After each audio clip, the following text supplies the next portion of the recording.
6 ও 7 December Agartala মুক্তধারা অডিটোরিয়ামে classic organisation 2 দিন ব্যাপী শাস্ত্রীয় সঙ্গীত ও নৃত্যের উৎসব আয়োজন করতে চলেছে।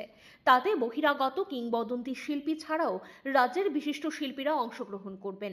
বৃহস্পতিবার আগরতলা প্রেস ক্লাবে এক সাংবাদিক সম্মেলনে এই উৎসবের কথা জানিয়েছেন সংস্থার কর্মকর্তারা। সংস্থার পক্ষ থেকে বিশ্বজিৎ দে জানান, এই উৎসবের সূচনা করবেন রামকৃষ্ণ মিশনের স্বামী অমৃতনন্দন মহারাজ। বিশ্ববরণে শিল্পীদের নিয়ে উচ্চাঙ্গ সঙ্গীতের উপর হবে চর্চা।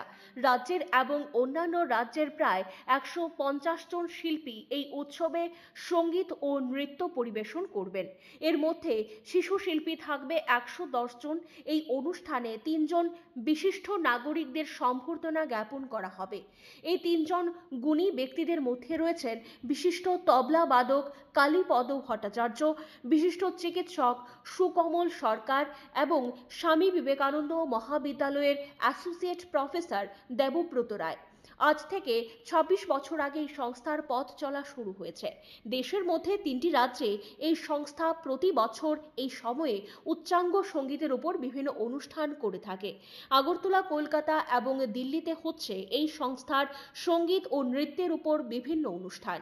এই অনুষ্ঠানের মূল আকর্ষণ হচ্ছে বিশ্ববিখ্যাত তবলাবাদক বিক্রম ঘোষ। এই প্রথমবারের মতো ত্রিপুরায় আসছেন তিনি। এই অনুষ্ঠানে তবলা বাজিয়ে অতিথি ও দর্শকদের মাতিয়ে তুলবেন। ব্যুরো রিপোর্ট, পজিটিভ বার্তা।